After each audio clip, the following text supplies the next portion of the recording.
Right, hello. Literally 2 hours after that video I done on the first frost, and we're totally defrosted now. This was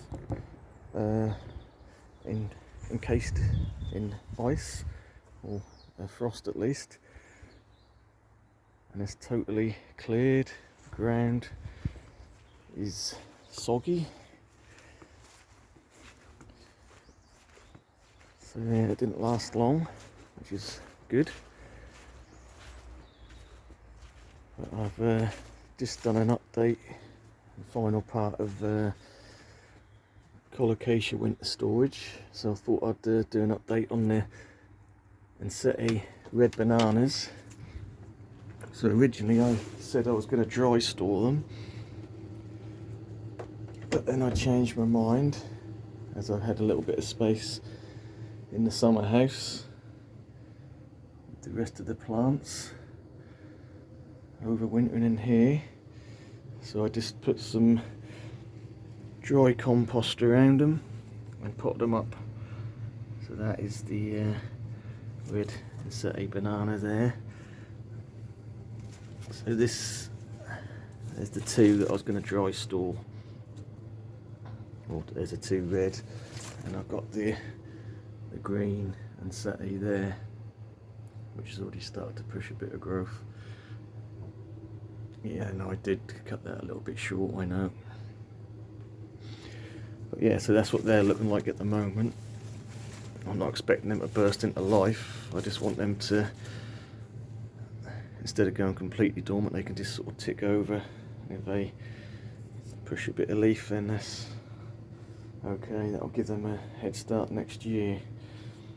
So yeah, normally I would dry store these. In the previous video I did say I was cut the leaves off, cut the roots off, and I did dry them out, left them out in the garden for a couple of days or a couple of weeks under shelter to dry store, and then thought, well, I've got space in here, so I'll whack them in a pot. So that's what I've done.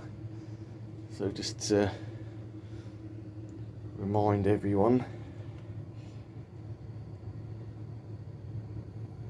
this is not heated to an extreme extent, but just sort of frost protection, if you like. So the lows are around 6 degrees, and you can see there this week we've had 15 as a high, currently 10. So the other red Ensete, which was in my opinion a bit too small to dry store, I cut all the leaves back and potted it up, and well, you can see it's pushed out 2 leaves since. So minimum temperature is 6 degrees and not getting much warmer than 10 to 15 degrees. It is still growing, so that'll tick over nicely, I'd imagine, over winter. So yeah, it's just another little update for you.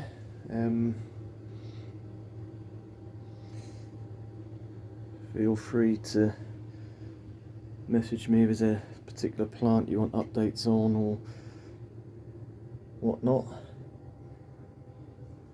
I will still say that the Alocasia is looking absolutely fine, surprisingly, at these cool conditions. I'm hoping that's just gonna focus to start with. Hoping that's just gonna tick over nicely.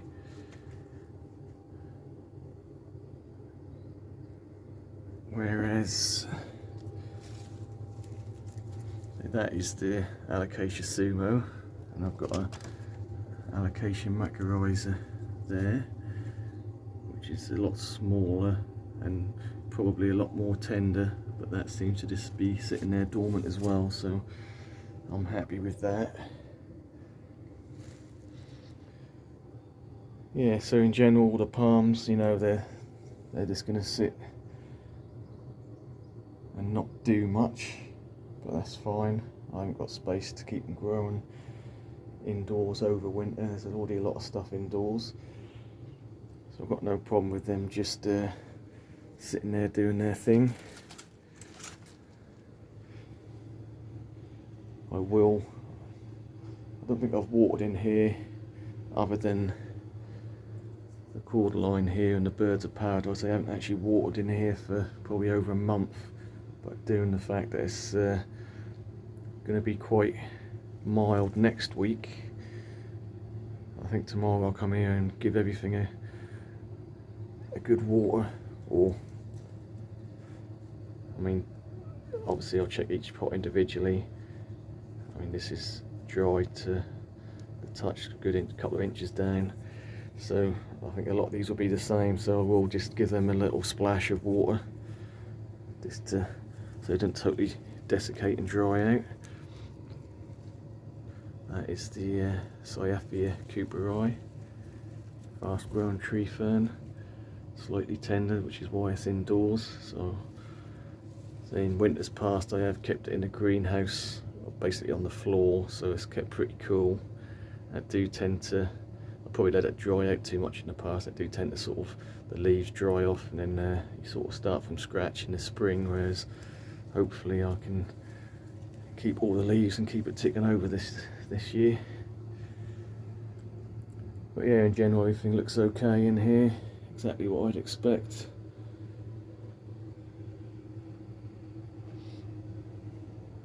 Like I say, there's a couple of flower spikes on the birds of paradise. I'm hoping they'll hold on till spring, and I'll probably get them in the conservatory and enjoy the flowers.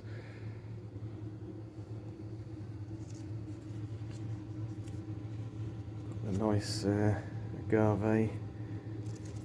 There's a foxtail agave, or the real name is agave tenuata.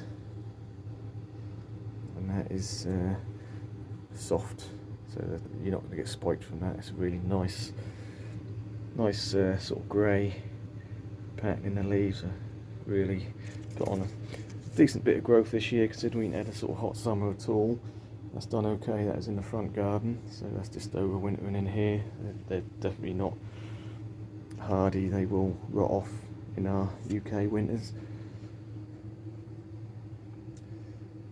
Yeah, I think we'll leave it there. The Brugmansia haven't dropped any leaves since they've been in here, but I would expect them once we get a bit deeper into winter to probably defoliate. We'll see. At least we should keep all the stem growth, which last year, like I said, I left this outside last year and it all died right back to the base. So yeah, that's another thing we'll see.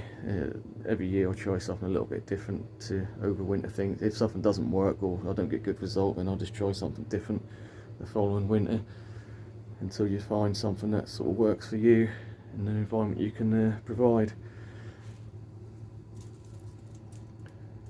Yes, we'll leave it there. And thanks for watching.